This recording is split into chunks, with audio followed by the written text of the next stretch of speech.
आधी रात में हजारीबाग पुलिस को गोपनीय सूचना प्राप्त हुई कि तिलैया थाना क्षेत्र अंतर्गत इंदरवा बस्ती में झरकुंड जाने वाले रास्ते के 5-6 हथियार बंद व्यक्ति यहां पर एक घटना को अंजाम देने को खड़े हैं। पुलिस द्वारा कार्यवाही की गई। 5 से 6 हथियारबंद व्यक्ति बैंक डकैती की घटना को अंजाम देने की योजना बना रहे, ये सूचना प्राप्त हुई। अपराध कर्मियों के पास भारी मात्रा में हथियार और गोली हैं जो बैंक डकैती में प्रयोग करेंगे। इस गोपनीय सूचना की संवेदनशीलता और गंभीरता के मद्देनजर पुलिस अधीक्षक कोडरमा के द्वारा सूचना का सत्यापन और आवश्यक कार्यवाही हेतु अनुमंडल पुलिस पदाधिकारी कोडरमा के निकट निगरानी में पुलिस निरीक्षक विनय कुमार, पुलिस निरीक्षक सह थाना प्रभारी तलैया, पुलिस निरीक्षक सह थाना प्रभारी कोडरमा और अन्य पदाधिकारी कर्मी एक विशेष छापामारी टीम का गठन करें। गठित टीम द्वारा मध्य रात्रि में तलैया थाना अंतर्गत इंदरवा बस्ती के आगे झरना कुंड जाने वाले रास्ते के बगल में पहुंचकर अपराधियों की खोजबीन करना प्रारंभ किया।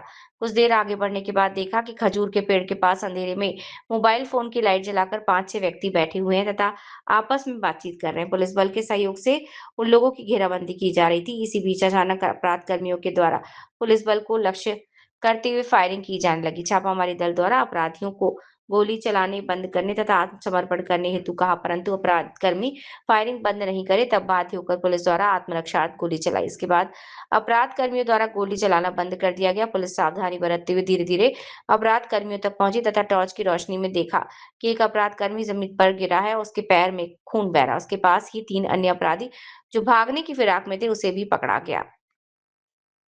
अपराध कर्मियों में यहाँ पर घायल अपराध कर्मियों को अविलंब इलाज के लिए पुलिस थाने भेजा गया। अपराध कर्मियों द्वारा बताया कि उन लोगों द्वारा पिछले 15 दिनों से तलैया क्षेत्र में रहकर कोडरमा स्थित बैंक ऑफ महाराष्ट्र को लूटने की योजना बनाई जा रही थी। गिरफ्तार अभियुक्त में प्रिंस, सनी कुमार, अतुल कुमार, अमन राज शामिल हैं।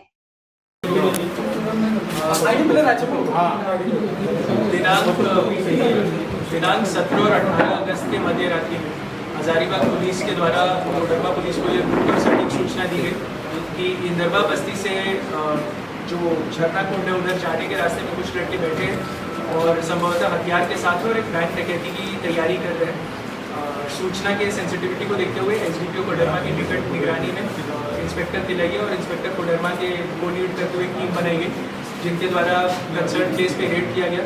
वहाँ में 5 से 6 लोग दिखाई दिए, जिनके द्वारा पुलिस की टीम को देखने के बाद फायरिंग करनी शुरू कर दी गई।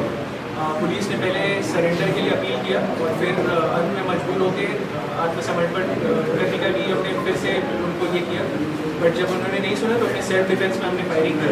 उसमें एक युवक प्रिंस पांडे और बाबा जो कि सिवान का रहने वाले, उसे गोली लग गई है पैर में, वो अभी खतरे से बाहर है। अभी सदर अस्पताल कोडरमा में उसका इलाज चल रहा है।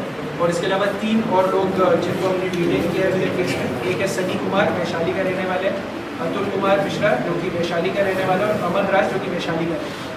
प्रिंस पांडे के ऊपर एनडीपीएस और आर्म्स एक्ट के केसेस है। सनी कुमार के ऊपर भी आर्म्स एक्ट के और छपरा में 2023 में इंडियन बैंक को लूटा था उसके केस है। और अतुल कुमार और अमन राज की भी क्रिमिनल हिस्ट्री को हम थोड़ा सा जांच रहे हैं।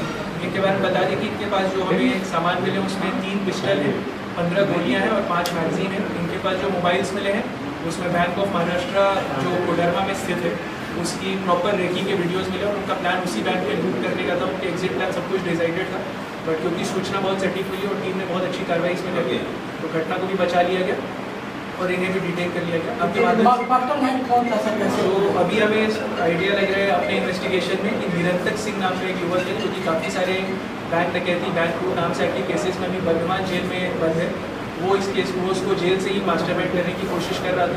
आपके माध्यम से एक फाइनल अपील 2 चीज़ें की गई होगी। पहला कि बैंक्स में जो भी स्टाफ है देखते रहें कि यदि कोई भी अपने बैंक में आ रहे हैं और कोई भी अलर्टनेस मतलब बस ऐसी रैंडमली घूम रहे हैं, फोटो ले रहे हैं, वीडियो बना रहे हैं, तो पुलिस को अलर्ट करें। पुलिस भी अपने स्तर से हर महीने बैंक ऑडिट्स करती है।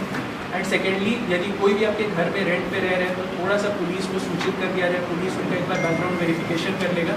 हमारा थाना विदिन 2 डेज आपको बैकग्राउंड वेरिफिकेशन करके दे देगा, आपको उसमें कोई दिक्कत नहीं होगी। बट हमारा आपसे बहुत काइंड रिक्वेस्ट होगा कि कभी भी अगर किसी को भी घर आप रेंट पे दे रहे हैं तो पुलिस को सूचित कर दिया जाए। हम लोग सिंपली उनका क्रिमिनल हिस्ट्री देके आपको बता देंगे और सर्टिफिकेट। तो मकान मालिक का सब कुछ इसमें सटीकता लग रही है। अभी थोड़ा सा देखिए, अब सिंपल सा ये है कि जब तक हम लोग श्योर नहीं हो जाते तब तक तो अभी हम लोग इनोसेंट ही मानेंगे। नहीं, जब जो बाकी 3 लोगों को हम लोग जब पकड़ रहे थे तो उसमें कुछ पुलिस कर्मियों के साथ धक्का मुक्की हुई, उन्हें हल्का सा चोट है, उनका भी इलाज हुआ है। बट कोई मेजर इंजरीज नहीं है। पुलिस ने काफ़ी प्रोफेशनली कमर के नीचे निशाना लेते हुए after appeals for surrender he firing किया गया और इसीलिए सर पुलिस की ओर से कितनी गोलियां चलाई गई? पुलिस के ऊपर से अभी जो मेरे पास ये अभी FSL की भी टीम आ रही है, वो भी और डिटेल में जांच करेगी। बट हमारे पास जो आइडिया उतना मेरा में जो समझ में आया 5 से 6 राउंड पुलिस के द्वारा गोली चलाई गई और उधर से 5 राउंड कुछ खोखे भी बरामद हुए?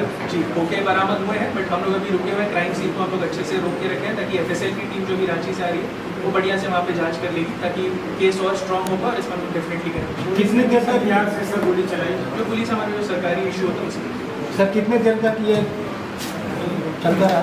5 से 6 मिनट से कम नहीं। 5 से 6। सर कितने अपराधी चालित है या उससे ज्यादा?